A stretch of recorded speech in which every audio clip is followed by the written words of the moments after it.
Eshima, votre magazine qui bat au rythme de l'actualité. Retrouvez la nouvelle édition.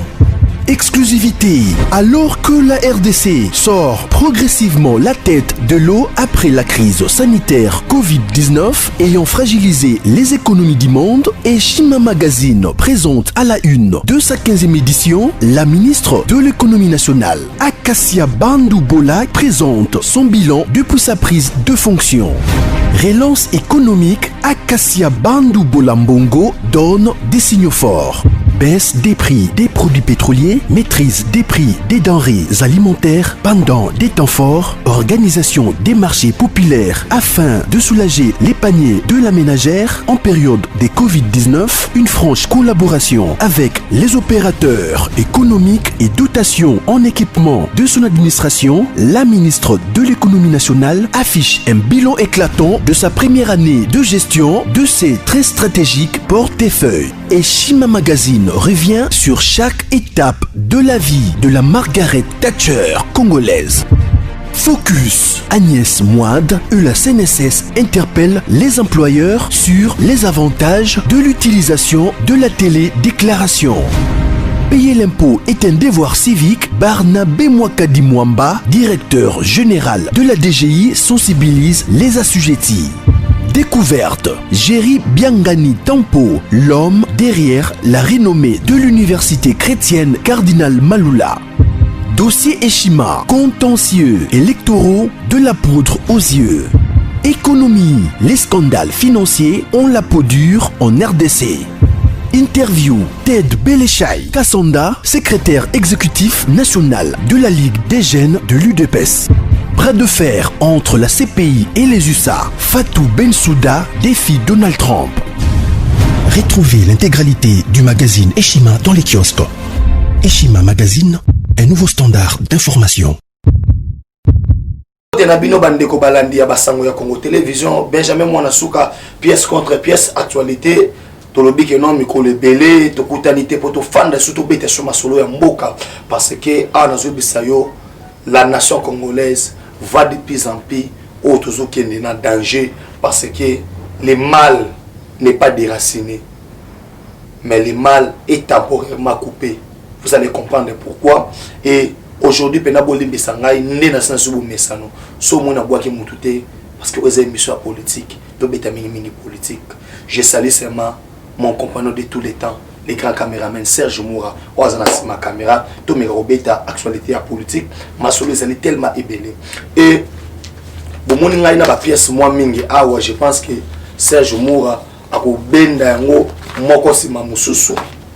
Boko mona ngai na ba document a bo moni Félix Antoine Tshisekedi Tshilombo. Boko mona ngai so na ba pièce o to moni o ba ma mikolo yo. Na mbela bino nzembo la kala mingi te. Bomoni awa ambassadeur États-Unis d'Amérique, cela veut dire makamboza moi mingi oyo tokobeta mukolo na lelo parce que l'émission s'intitule bien et bien pièce contre pièce. Tous ces documents sont disponibles dans auto bengi format PDF. Format PDF ça veut dire quoi? Aux anango besoin, je vais t'envoyer ça au tangi yango et au betara numéro de téléphone en puis c'est ça 43 9 70 40 89 57 puis c'est ça 43 9 70 40 89 57 et tout le monde sur la masolo moi ebele awanesika d'entrée de jeu pour comprendre que non l'Union européenne tu dis que non mais c'est la croix à rencontrer qui lobby moto bengi na kombo ya Martin Fayulu Adolphe Muzito akutana kipena baye FCC baye FCC et ezaki Nemi Mwilanya Emmanuel Ramazani Shadari bazalaki wana mwana délégation ya FCC. Très cher Congolais bokoyeba ke non na sima ya départ ya Hippolyte Kanambi Kazembere o bozomona awa na photo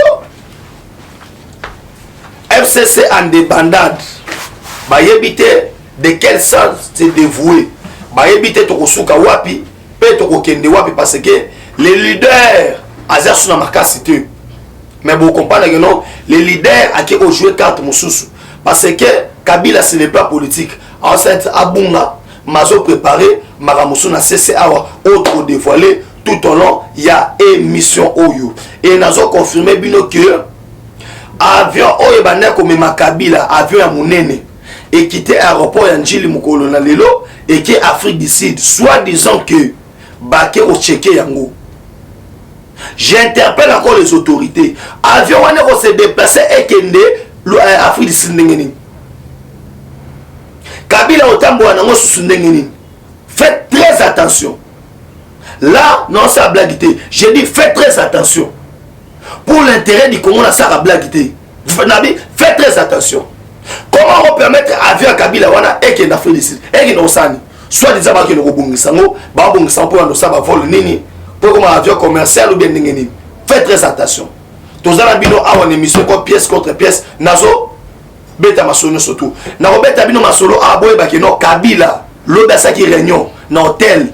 Notaka comme hôtel wana na niveau kolo ici et to ba hôtel na eza nani to ko ba na émission na biso na banda ko loba keno o to bengi na kombo ya Lamuka na FCC bazaki kuna pona ko luka ko solola pour bango et sengeli vraiment o to bengi masolo continue yoka siko au cours de la séance de travail organisée ce lundi 14 décembre Jean-Pierre Lacroix avec Martin Fayulu Adolphe Muzito on a abordé la situation politique en République démocratique du Congo par les deux leaders de la coalition Lamuka.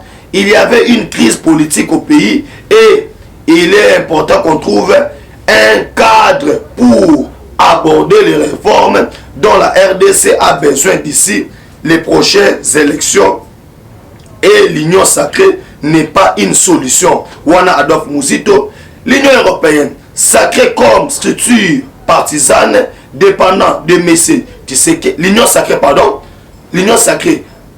étant comme une structure partisane dépendant de Messieurs Tshisekedi égale à FCC Cash. Voilà pourquoi nous la Mouka nous demandons à ce qu'on trouve un espace neutre par un autre partenaire où nous déciderons consensuellement en faveur de tout le peuple afin que les prochaines élections offrent des garanties et transparence et que la volonté du peuple soit respectée.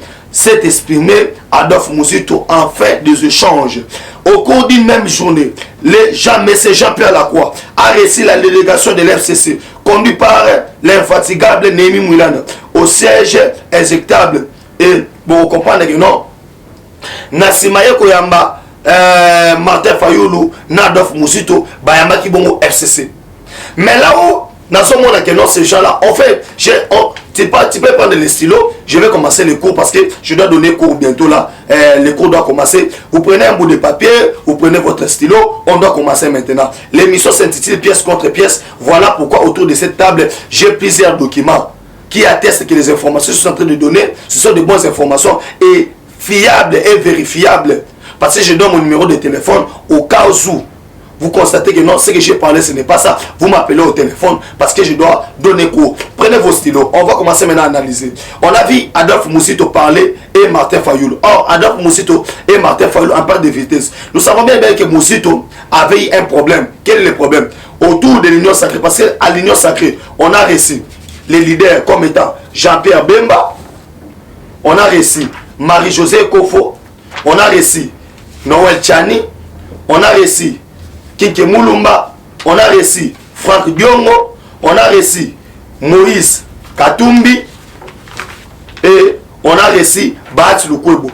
Et toutes ces pièces ici, je vais développer ça aujourd'hui. L'émission sera très riche en documentation et veuillez me suivre attentivement parce que je dois parler, parce que trop c'est trop. Et vous devez comprendre, mes chers compatriotes, que l'amour en perd de vitesse, FCC en perd de vitesse.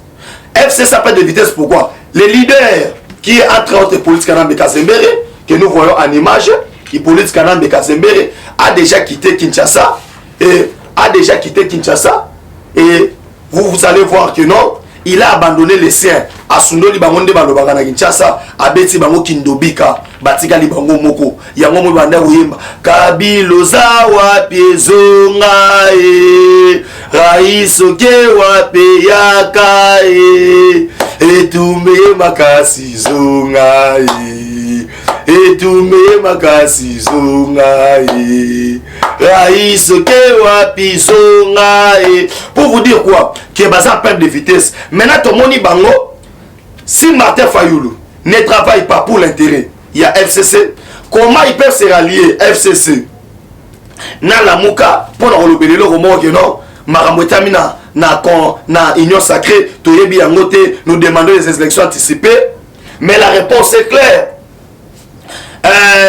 Otobengi mais c'est la croix hein Otobengi mais c'est champion la croix akutana ki na fin ya journée na Otobengi Félix Antoine Tshisekedi Tshilombo Fachi Beton le président de la République bakutana ki na pourquoi et awa ce qu'on a bando prendre teke pour vous comprendre pièce contre pièce la bibo koto bokoto bobenga et puis en plus vous partager l'émission oyo c'est ce genre d'émission il faut vous partager pour vous étouffer babilo bela ya mabe vous étouffer mambo lokuta oyo ezali ko tourner tout autour na République démocratique du Congo vous étouffer les mauvaises informations na ça ce que vous comprendre que non bakuta na chef de l'État ailleurs au sein de ma idée à dialogue le chef de l'État était catégorique pour dire que non pas que ce soit dialogue et nakobima monsieur Jean-Pierre Lacroix non dans sa chef de l'État à l'objet que ndenge zawana on va faire la volonté parce que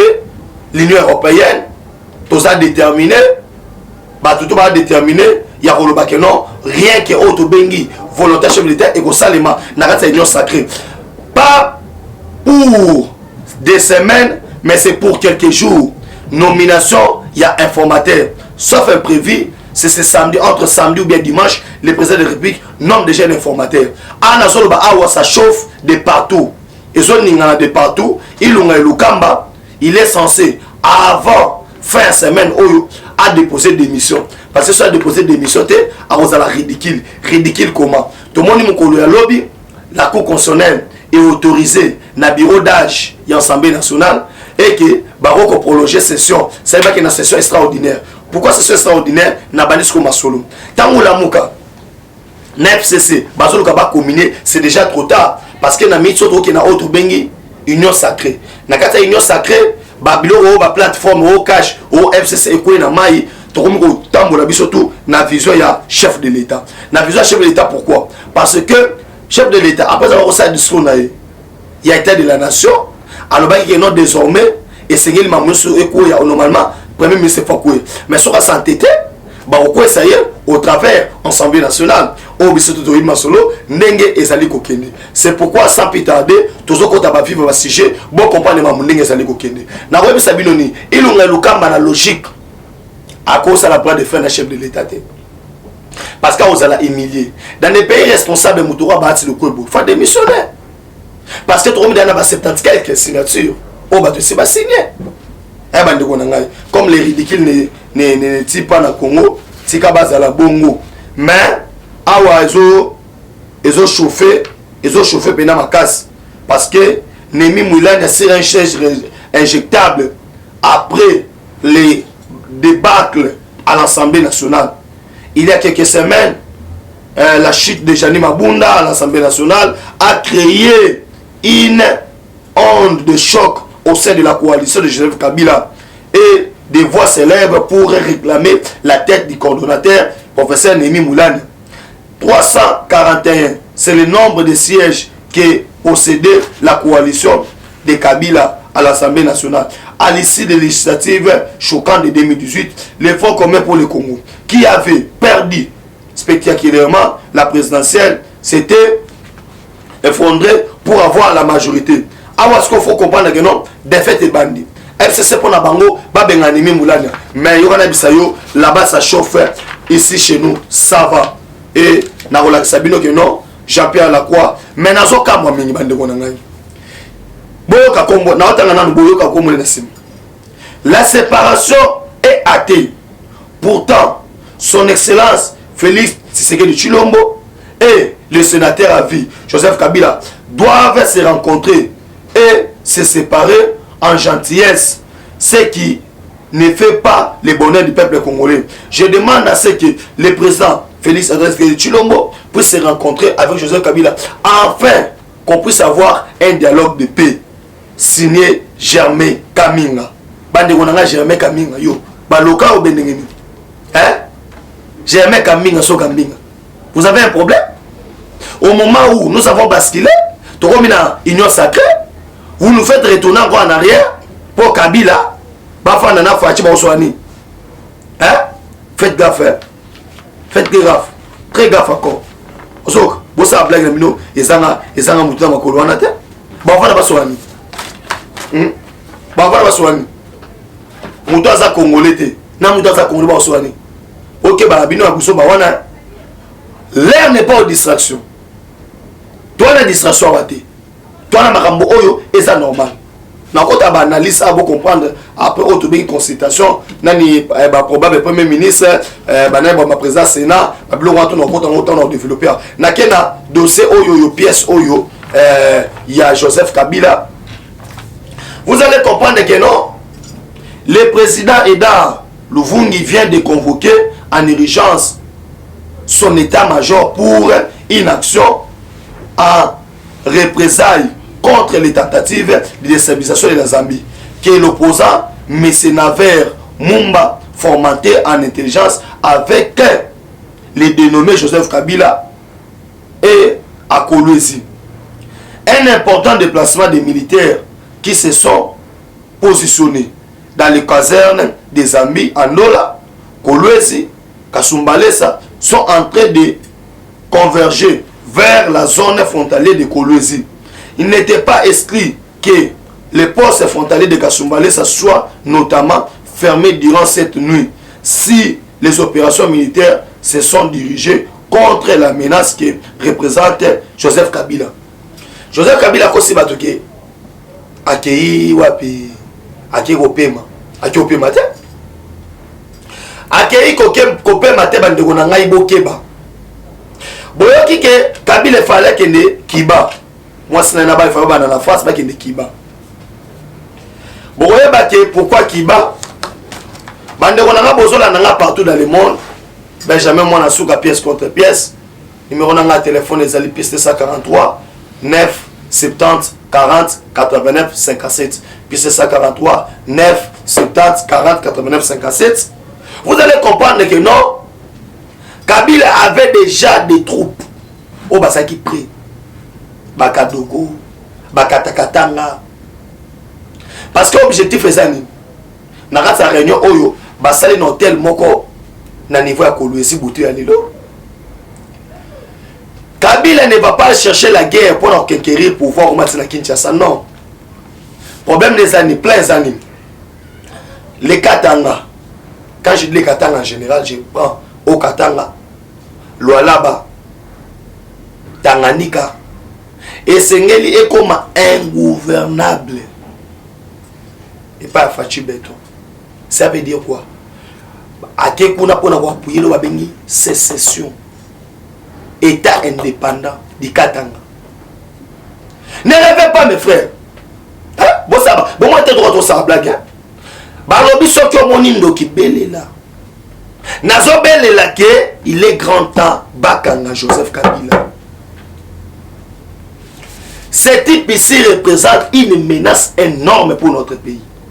Je dis bien une menace énorme. Yango moni les deux gouverneurs Otobengi Jacques Aboula na Otobengi Richard Mouyej bazali convoquer dirigeants na Kinshasa. Ils ont pas maté. C'était ici planifie des coups. Type les longs hôtels ils ont un bateau où il y a infiltré. Cher président Félix Antoine Tshilombo, Fachi Beton. Nazo senga yo pona bolingo nzambe, pona intérêt à peuple congolais. Les autres perdre belé to zonga sima. Kanga Kabila. Kanga Kabila avant de comme à la fin de l'année oyo. Nazo senga na yo que Kanga Kabila chef de l'État. Kabila représente une menace. Kabila a sali otobengi bakou pour Abomayo. Kabila c'est pas un partenaire. Kabila c'est pas un Congolais. Ce type ici représente un danger. Pourquoi? Il a l'argent. Bah français bah lobby, l'argent répond à tout. Soit ça la mort, ça va n'importe quoi. Je demande à ce que bah kangaye. N'a vu pourquoi on a lobby la boue. Kabila représente une menace. Beti ya Kabila ezali ko conquérir Congo Mobimbate, mais Katanga et Katana. Balkanisation. Bakata partout à Katanga. Pourquoi? Zone scandale minier. Scandale. Allez-y comprendre que non, Kabila a commis na Kolwezi. Pas même une semaine. Ma bandit déjà qu'on soit entretien là-bas. Vous voyez pourquoi Kabila fallait qu'il y ait des Kiba? Parce que Kiba bozo yoka. Pour ça la ravitailler. Là-bas arme. Bah arme on fallait transiter dans mboga auto na kombo Zambie. Ce n'est pas pour y no monisco awasko que non présence Zambie à Télémi. Tant on doit le numéro sa blague. Je demande au service de sécurité. Je demande au chef de l'État Benjamin Mwanasuka, pièce contre pièce, actualité. Qu'on arrête Kabila. Kabila n'a pas lâché. Même sa femme na Est a une mission. Hein? Vous voyez que moi, ça une mission. On finance les ADF. N'a yébité. Papa a toute cette distraction. Papa, on ne peut pas perdre Fachi. Parce que Fachi, c'est notre sang. C'est notre frère. Cher Congolais, bon, ça la maquelle de partout. Mais pourquoi Bazo Lingaba bomba Kabila? Là, me kota na pièce. Kabila, liwa mama tungulu ye. Kabila, babomina tangu na ibato ya ngulu dia Congo. Kabila, Floribert Chebeya. Donc ça, espère à Nations Unies. Dans un rapport mapping, j'ai les rapports mapping avec moi. Dans mon téléphone. Aux apôtres, Nabi numéro dans la téléphone, puis militaire. Désir ça, on mise les menaces étrangères. Joseph Kabila, sous contrôle de la surveillance étroite, plusieurs sociétés minières américaines sont installées dans les confortables d'Invest régional minier qui s'attendent des frontières entre la Zambie, touchant l'Angola et se poursuivant vers Kolwezi et le Kasaï. Tous les satellites américains et agents opérateurs au sol qui sécurisent les miniers des matières premières stratégiques sont alertés alerte maximale. Oh, les alliés déclaration il y a Otobengi si américain. Tant que Kabila comme na Kolwezi, ce qui si américain. Kabila comme na Kolwezi, bango. Balobi alerte rouge. Balobi surveillance au maximum. Ah, na Bissau, plus de 17 satellites. Aux autres la Bissau. Et ils ont surveillé le mouvement. Bah entrer là, bah sortir. Mes frères, toi tu as blague, hein? Toi tu as blague. Peuple congolais, toi communié. Hein? Toi communié.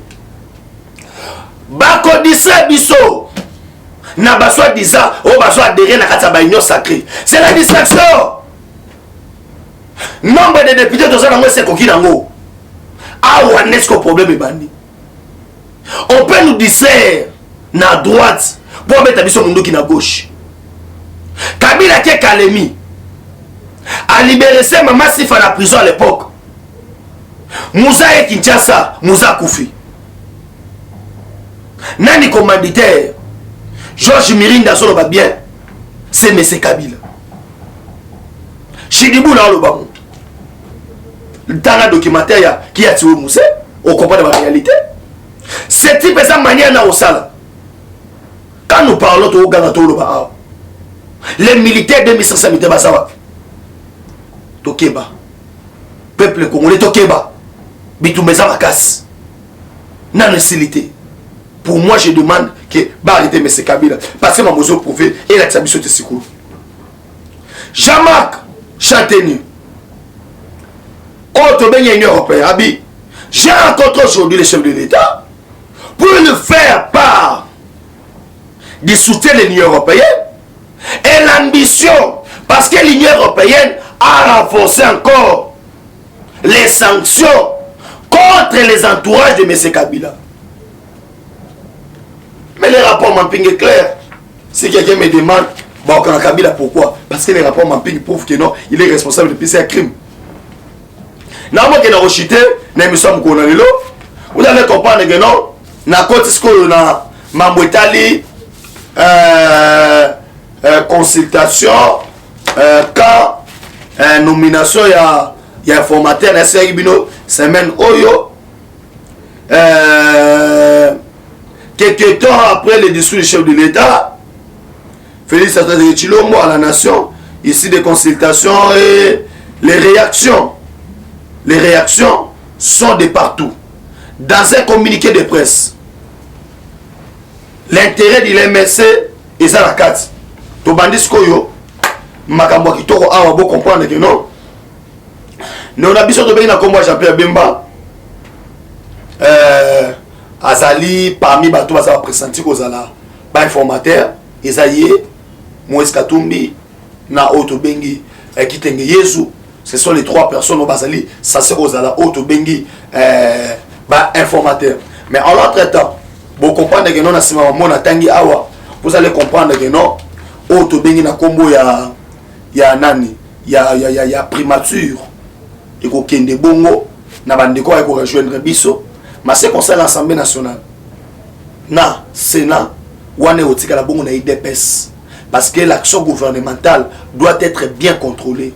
Et pour elle bien contrôlée, et c'est un bateau wana, ba vision les peuples d'abord. Or, l'IDPS qui trône l'Union pour la démocratie et le progrès social, il y a une petite fois à place wana.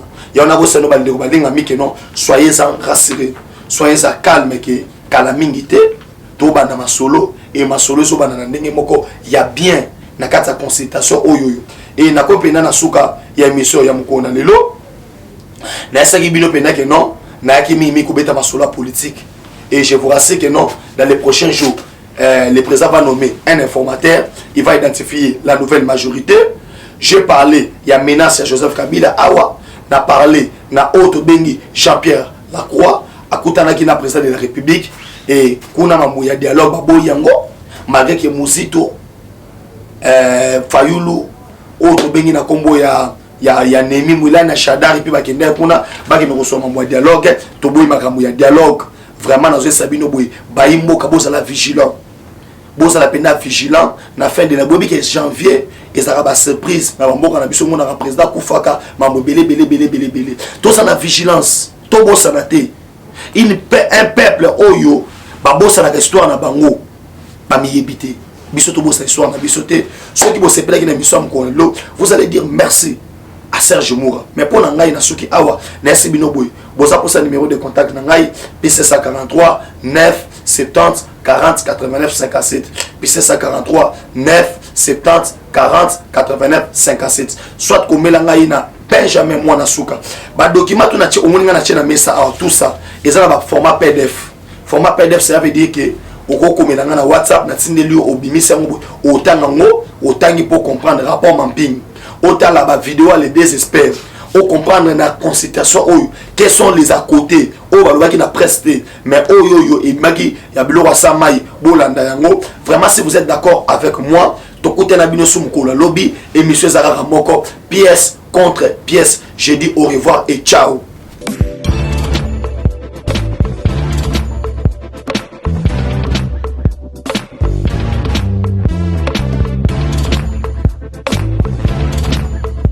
Conteneur yango todo sala adi londolé Feli Mosengo Feli todo sala conteneur ba voiture todo tina na Kisasa ba carton ezo kine Kinshasa et en plus la bonne chose voiture na yo ko tina na Kisasa te prends pas la tête yela bisango charger biloko na yo te relivrer à domicile sans un bon au teki c'est parti.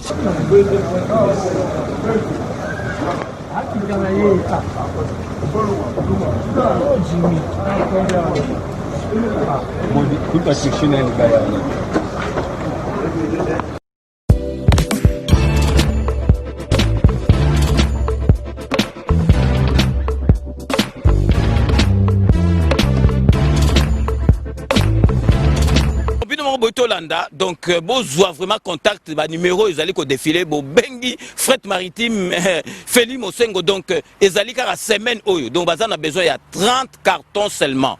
Donc il y a 3 cartons moko ezali ofele et kei ba kilo bazali ko compter vraiment bozwa contact vraiment ndenge to le baraka il faut consommer congolais ceux qui congolais asali loko ko aider ndé to mona ba chinois ndenge bazalaka vraiment ezali malamu mingi.